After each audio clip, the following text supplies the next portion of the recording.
आप देख रहे हैं गुलिस्तान न्यूज। अभी तक का उर्दू खबरनामा लेकर मैं आपका मेजबान गौहर कुछ आपकी खिदमत में हाजिर। तफसीलात से पहले नजर डालते अभी तक की सुर्खियों पर।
और अब पेश खबरों की तफसील। सबसे पहले बात वज़ीर दाखिला अमित शाह के जम्मू कश्मीर 2 रोज़ा दौरे के हवाले से। और वज़ीर दाखिला अमित शाह के 2 रोज़ा जम्मू कश्मीर दौरे का आज दूसरा और आखिरी दिन है।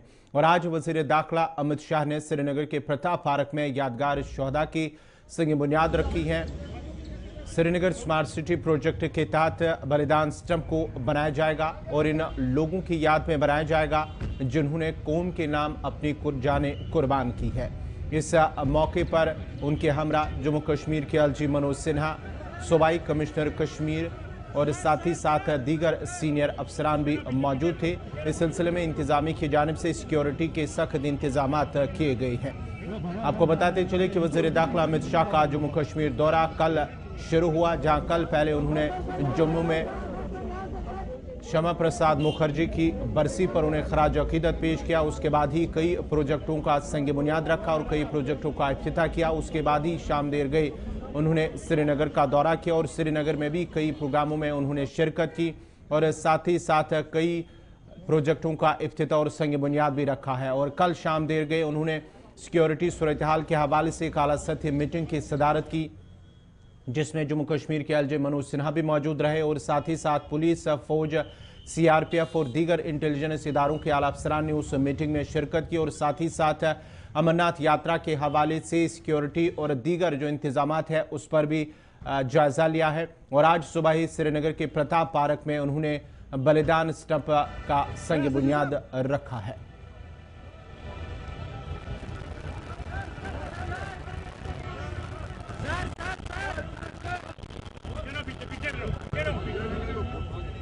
ये आज से बहुत ज़माने पहले इसी कश्मीर में मुखर्जी जी का बलिदान हुआ था। यही उन्होंने अपना शरीर त्याग दिया था, तो उनके नाम पर कह लीजिए या तमाम जितने भी अपने शहीद हुए हैं लोगों के नाम पे अगर यह स्तंभ बन रहा है तो यह बहुत खुशी की बात है। और यह हमको लगता है कि कश्मीर में यह बलिदानियों का यह पहला ही स्तंभ होगा जो इस देश के गृह मंत्री माननीय अमित शाह जी ने जो अभी इनागुरेट किया है। वो बहुत अच्छी बात है, जिसमें महामहिम राज्यपाल महोदय आपके मनोज सिन्हा जी भी रहे। जी खास तो मैं यह कहूँगा कि कश्मीर के हालात बहुत अच्छे हुए हैं। इस बात के लिए मैं बधाई देना चाहूँगा कश्मीर के लोगों को, जिन लोगों ने उन जो टेररिस्ट थे उनका विरोध किया, आज वो नहीं हैं। उनके वजह से ये श्रीनगर का जो मेन इलाका जो लाल चौक घंटा घर कहा जाता है, ये बहुत अमन अमान से टूरिस्टर आ रहे हैं, 11 बजे रात तक घूमते हैं और किसी को कोई प्रॉब्लम कोई कठिनाई नहीं होती है, मस्ती से घूमते हैं। मेरे को देखिए 3 साल पहले मैं आया था तो एक बार सोचता था कि टीका उका मिटा लेने तो किसी को ये होगा, लेकिन अब तो मैं ऐसे घूमता हूँ जैसे कि कोई बात ही ना हो। ये भी देश के गृह मंत्री अमित शाह प्रताप पार्क भारत हुए और यहाँ पे उन्होंने इनाग्रेशन की है और फाउंडेशन स्टोन लेड की है बलिदान स्तंभ की। और आपको मैं दिखाने की कोशिश करूँगा कि जो बलिदान स्तंभ है जो यहाँ पे बनाने वाला है उसकी जो इनाग्रेशन और उसकी जो फाउंडेशन स्टोन जो लेड की गई है, ये आप तस्वीरों में देख रहे हैं कि यहाँ पे अमित शाह होम मिनिस्टर की तरफ से जो है स्टोन लेड किया गया। और आप आपको एक बार फिर से दिखाने की कोशिश करूँगा जो बलिदान स्तंभ है वो किस तरीके से बनाना है और यहाँ पे उसके बाज़ाब्ता तौर पर जो है फोटो उसके लगे हुए हैं, जो मैं आपको दिखाने की कोशिश करूंगा कि किस तरीके से बलिदान सितम को जो है बनाना है और स्मार्ट सिटी प्रोजेक्ट के तहत ये सितम जो है बनाया जाएगा। ये आप देखिए, ये तस्वीरें जो है इसी तर्ज पर जो है ये बलिदान दिवस, बलिदान सितम को बनाया जाएगा। और आपको बता दें ये उस मेमोरी में बनाया जाए, उन लोगों की मेमोरी के लिए बनाया जाएगा जिन्होंने कौम के लिए आपकी जानें दी है, और उन्हीं के रेस्पेक्ट में ये बलिदान सितम जो श्रीनगर की प्रताप पार्क में बनाया जाएगा। आपको बता दें कि ये जो पूरा एरिया जो है प्रताप पार्क का, जो एक साइड का एरिया होगा, ये पूरा इस बलिदान सितम में कवर होगा और इस पे ये बनाया जाएगा। और जो बाकी हिस्सा होगा वो आम लोगों के लिए होगा, जिस तरीके से आज भी आम लोग वहाँ पे आते हैं, घूमते फिरते। लेकिन अभी अभी अमित शाह की तरफ से इसकी फाउंडेशन स्टोन यहाँ पे डाली गई और स्मार्ट सिटी प्रोजेक्ट के तहत ये बलिदान सितम यहाँ पे बनाया जाएगा उन लोगों के लिए, उन बेटों के लिए, उन बहनों के लिए जिन्होंने कौम के लिए अपनी जानें कुर्बान की है। कैमरा पर्सन खान मुदस्सिर के साथ मैं फैसल यार, श्रीनगर कश्मीर।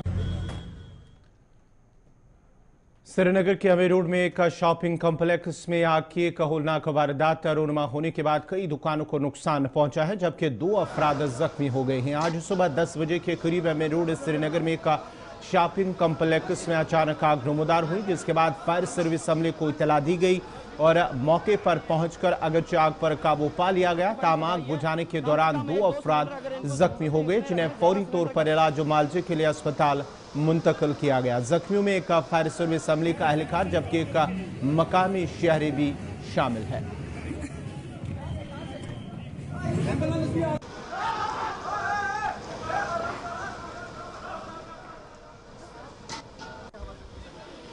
जैसे हमें इतला मिली कि रीगल चौक में आ गया, हमारा एक स्टेशन यहाँ पर ऑलरेडी वीआईपी ड्यूटी के लिए खड़ा था, वो निकाला हेडक्वार्टर से 3 गाड़ियाँ, बाबडम से 1 गाड़ी, ऑपरेशन शुरू किया। सिविल एक इंजर्ड हुआ है और साथ में फायरमैन है, क्रिटिकली इंजर्ड है। आग पर पूरी तरह से इस वक्त कंट्रोल हो चुका है, लेकिन ये सिलेंडर जो रखे हुए थे इनकी वजह से आग में ज़्यादा शिद्दत आई। नहीं, हो रहा है, रेस्टोरेंट भी है और कमर्शियल एरिया और दुकानें भी हैं, ये पूरा इन्वॉल्व है, ये सिंगल लाइन पूरी इन्वॉल्व थी। तो हम लोगों से बार बार यही गुजारिश करते हैं, चाहे कमर्शियल हो या रेजिडेंशियल हो, ज़्यादा स्टोरेज घर के अंदर गैस का ना रखें। एक सिलेंडर ज़रूरत है, एक ही रखें। ज़्यादा सिलेंडर रखने से अपनी भी तबाही है और साथ में पूरे मोहल्ले की या मार्केट की पूरी तबाही है। इसलिए लोगों से हम बार बार गुजारिश करते हैं, फायर सेफ्टी अवेयरनेस प्रोग्राम हमने लॉन्च किए हुए हैं वैली के अंदर। हमारे डीजी साहब ने लास्ट ईयर से हम लोगों को पूरी अवेयरनेस प्रोग्राम देते हैं कि सिलेंडर घरों के अंदर ना रखें। इक्विपमेंट कोई ऐसा बिजली का है उसके साथ ऑन ऑफ उसका सही तरह ट्रिप रखें ताकि कहीं शॉर्ट सर्किट हो, ट्रिप उतर जाए। ये फायर सेफ्टी जो मेजर हैं वो लोगों को अब उसके लिए बड़ा अवेयरनेस होना पड़ेगा, तब जाके आग पे कंट्रोल आ जाएगा। जैसे हमारे लास्ट ईयर की बात करें, इस साल हमें 50% आग की वारदातों में कमी रोनमा हुई। वो इसलिए कि हमने सेफ्टी अवेयरनेस प्रोग्राम हर जगह लॉन्च किए। ये एक सिंगल शॉपिंग कम्प्लेक्स है, नीचे इसके रेस्टोरेंट भी था जिसके अंदर बहुत नुकसान है और कोई जानी नुकसान यहाँ पे? जानी नुकसान 2, एक फायर फाइटर जख्मी हुआ है, एक सिविलियन इंजर्ड हुआ है। दोनों को हमने अपनी फायर ब्रिगेड की गाड़ी में, हमने एम्बुलेंस में उनको भेज दिया है हॉस्पिटल। अभी मजीद बाद में बता सकते हैं आग कैसे लगी है, लेकिन गैस के सिलेंडर बहुत ज़्यादा थे। तो गैस के सिलेंडर में यही गुजारिश करूँगा ज़्यादा ना रखे जाए। सरहदी जिला पूंछ में लाइन ऑफ कंट्रोल पर दरअंदाजी की कोशिश के दौरान फौज और दरअंदाजों के दरमियान हुई फायरिंग के तबादले में एक फौजी जवान जख्मी हो गया है। फौज का कहना है कि सरहद को अबूर करने की कोशिश के दौरान दरअंदाजों के साथ फायरिंग के तबादले में एक फौजी एहलकार जख्मी हो गया। दिफाई ज़राए का कहना है कि गुज़िश्ता शब करीब 10 बजे फौज ने इलाके में कुछ मुश्तबा नक्ल हरकत देखी, जिसके बाद इलाके के गुलपुर सेक्टर में छोटे हथियारों से फायरिंग की गई है। उन्होंने कहा कि यह तसादुम गुज़िश्ता रात देर गए गुलपुर सेक्टर के फारवर्ड रेंजर नाला के करीब इलाके में उस वक्त हुआ जब फौज ने कम अज कम 3 भारी हथियारों से लैस दरअंदाजों को घने जंगल में और तारीकी की आड़ में भारतीय हुदूद में घुसने की कोशिश करते हुए देखा, जिसके बाद ही मुख्तसर फायरिंग के तबादले में एक फौजी एहलकार शदीद तौर पर जख्मी हुआ और दरअंदाज करीबी घने जंगल में घुसने में कामयाब हो गए। उन्होंने मजीद कहा कि इलाके में फोर्सेस की इजाफी नफरी को भी तलब किया गया और एक वसी इलाके का मुहासरा करते हुए बड़े पैमाने पर सर्च ऑपरेशन शुरू कर दिया गया है। याद रहे कि रवा बरस राजौरी और पूंछ में हुए 2 महलिक मिलिटेंट हमलों के LOC समेत पीर पंचाल बर में सिक्योरिटी फोर्सेस अलर्ट पर है।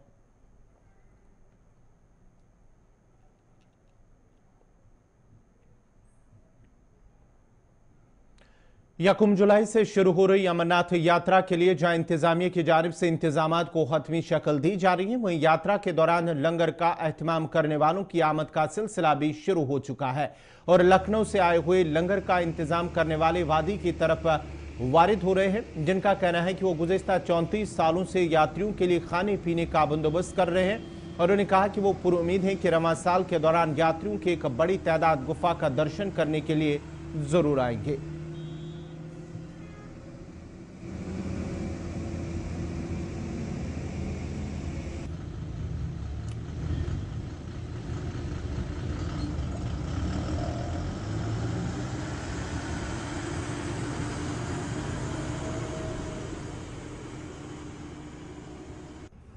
मेरा नाम अविनाश विश्वकर्मा, मैं लखनऊ से चलकर आया हूँ और बालटाल हमारा बेस कैंप है। पंचतनी में लंगर लगाएंगे, सेवा करेंगे वहाँ पे और हमारा ये 34 साल से लगातार लंगर चल रहा है, सेवा कर रहे हैं सभी लोग और सेवादार हैं हमारे सब। तो यात्रियों को और किस तरह की इस बात जो देख रहे हैं प्रशासन की तरफ ज़्यादा से ज़्यादा तादाद में आए यात्री और लंगर भी पूर्ण रूप से लग रहे हैं, उनकी सेवा होगी और यात्रा मार्ग में जितना भी प्रशासन है वो भी लगा रहेगा।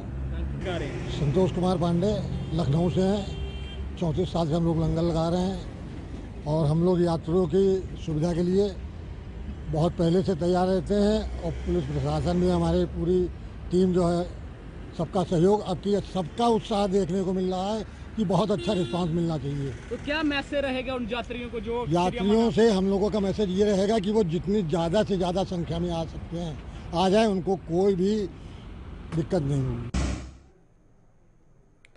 मंशियात फरोशों के खिलाफ मुहिम को जारी रखते हुए सोपूर पुलिस ने संग्रामा चौक से 3 मंशियात फरोशों को गिरफ्तार किया है। पुलिस का कहना है कि तीनों मंशियात फरोशों में से 2 अमरगढ़ की तरफ पैदल चल रहे थे और एक अपनी मुखालिफ सिमत से मशकूक अंदाज में चल रहा था, जिसे गश्त करने वाली पुलिस पार्टी ने देखा। पुलिस को देखकर अगरचे उन्होंने भागने की कोशिश की, लेकिन चौकस पुलिस एहलकारों ने उन्हें पॉलीथीन बैग समेत पकड़ लिया है।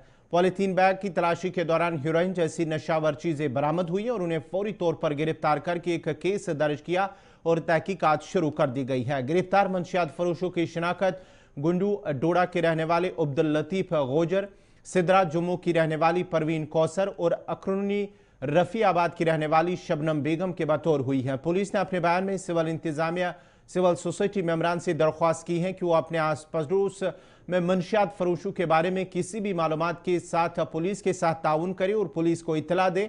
मंशियात फरोशों में मुलविस पाए जाने वाले अफराद के खिलाफ कानून के मुताबिक सख्ती से निपटा जाएगा।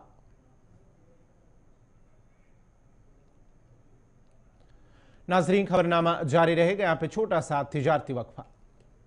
बाई की रिहायशी असलम भट्ट कीवी काश्त करके नौजवानों के लिए एक तहरीक का जरिया बन गए हैं। उनका कहना है कि अगरचे कीवी एक गैर मुल्की फ्रूट है, ताहम आबाई इलाके में कीवी काश्त करने की ये उनकी कोशिश कामयाब रही है। खेतों में कीवी की पैदावार अच्छी हुई है। वो जम्मू कश्मीर के पहले किसान हैं जिन्होंने कीवी काश्त की है।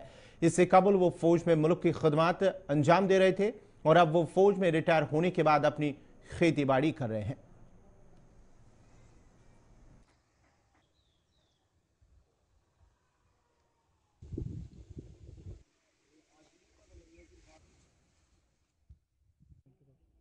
सर, मेरा नाम मोहम्मद असलम भट्ट है। मैं डिस्ट्रिक्ट उधमपुर और तहसील चनैनी विलेज बाई का रहने वाला हूँ सर। तो मैं एज ए एक्समैन हूँ और ख़ानदानी जो है फार्मर भी हूँ, ज़मींदार हूँ, पेशे से ज़मींदार भी हूँ।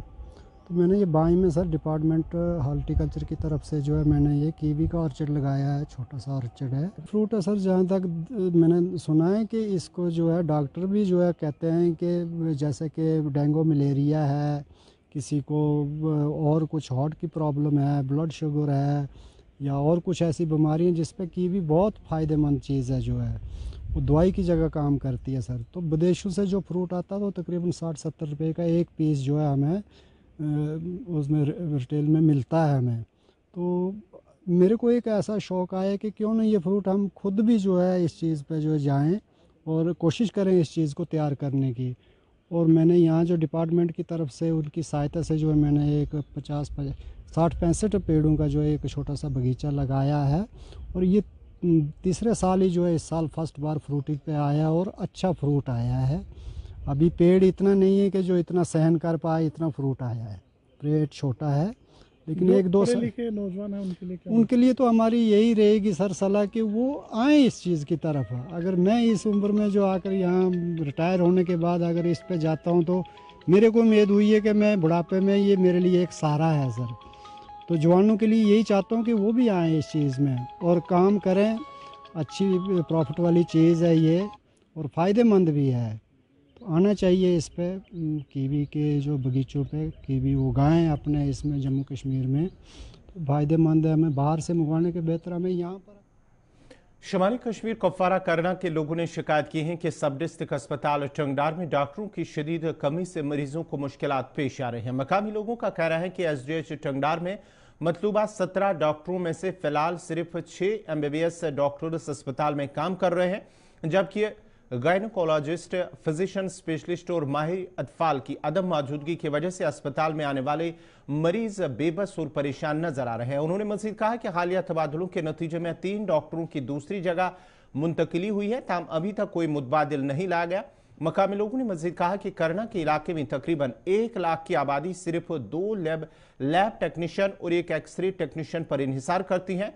टीटवाल और चीड कोट में प्राइमरी हेल्थ सेंटर्स को भी अमले की कमी का सामना है, हर एक में सिर्फ एक डॉक्टर तैनात है। उन्होंने अब डायरेक्टर हेल्थ सर्विसेज कश्मीर से अपील की है कि इलाके में तिबी और नीम तिबी अमले की तैनाती को यकीनी बनाया जाए ताकि अवाम की मुश्किलात दूर हो सके। इलाके करना के अंदर 1 लाख की आबादी है।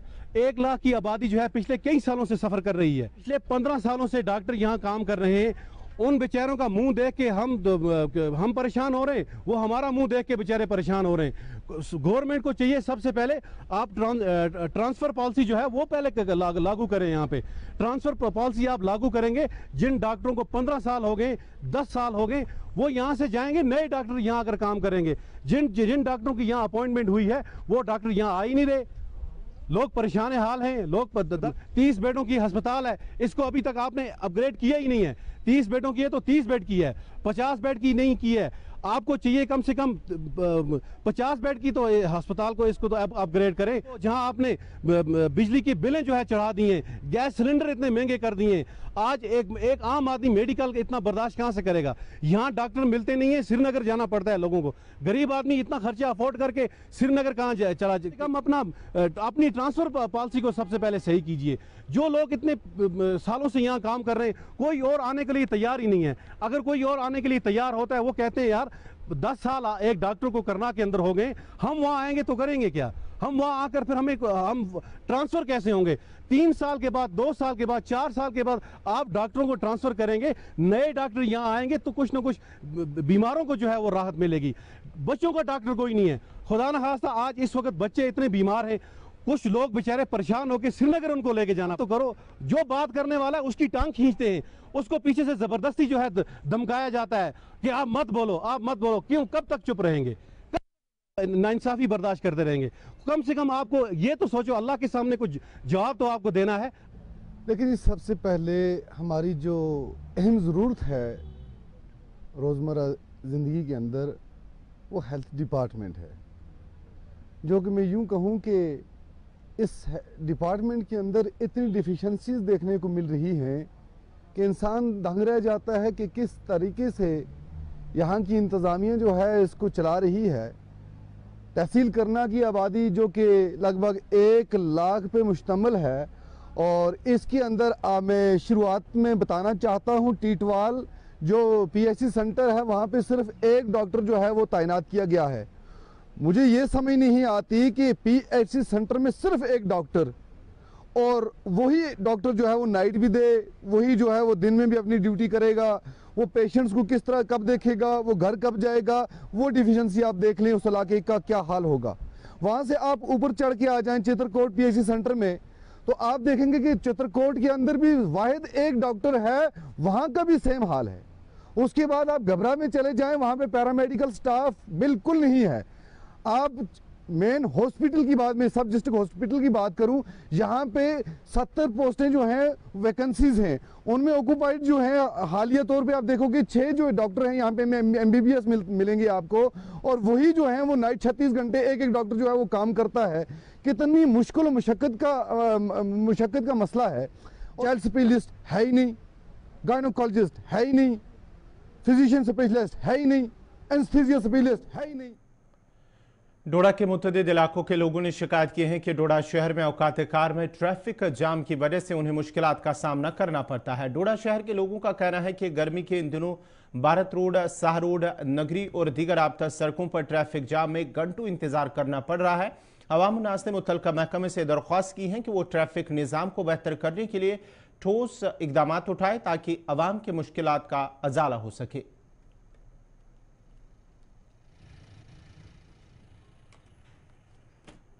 कॉलेज की तरफ मैंने बच्ची भी अपनी पहुंचाई वहाँ पे, तो कितना जाम रहता है। चलो इस वक्त बस स्टैंड थोड़ा टाइट है, मानते हैं, इसमें DC साहब को, एडमिनिस्ट्रेशन को खास करके मतलब इतना देखना चाहिए कि थोड़ा सा पुलिस वहाँ पे रखे, क्योंकि कोई बीमार निकलता है तो 1-1 घंटा फंस जाता है, बहुत परेशानी हो जाती है। थोड़ा सा उसमें मतलब जल्द में कोई भी गाड़ी आती है, वो ये नहीं देखता है, वो रास्ते में लगा देता है गाड़ी, तो जाम हो जाता है। इस चीज़ का ध्यान कोई नहीं रखता है। भाई जो रास्ते में लगाता है उसको एकदम बैन कर लो, उसको गाड़ी उठा के क्रेन से तो सीज कर लो गाड़ी, क्योंकि रास्ते में गाड़ी लगाना यहाँ पे उतनी सी जगह है वसीम भाई, यहाँ पे इतना ही होता है कि A1 साइडेड रोड है। उतनी बच्ची लेके गया था कॉलेज में, तो मेरे को आधा घंटा लगा कम से कम।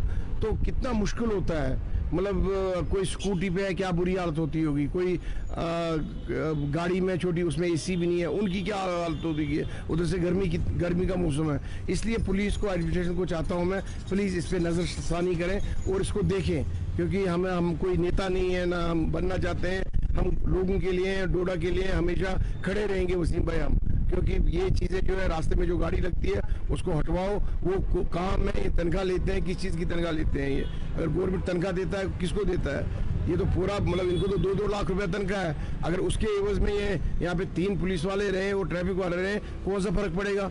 ये तो बहुत ज़रूरी चीज़ है ना, क्योंकि उनको तनख्वाह मिल रही है इसी चीज़ की कि भाई आप देखो कहीं पे गाड़ी तो नहीं है, रास्ता ठीक है कि नहीं है, अपनी धूप है यहाँ पे इतनी ज़्यादा है। तो इसलिए DC साहब को चाहिए, DC साहब अच्छा काम कर रहे हैं, लेकिन इस चीज़ के लिए बड़ा ज़रूरी है कि यहाँ का जामिंग जो है ये हटा दें। डोडा का रहने वाला हूँ, और जो कि यहाँ पे काफ़ी दिनों से, क्या मतलब पूरे 1 साल से मैं देख रहा हूँ, जब भी डोडा आओ तो यहाँ पे ट्रैफिक जैम का काफ़ी ज़्यादा मुश्किलात देखनी पड़ती है।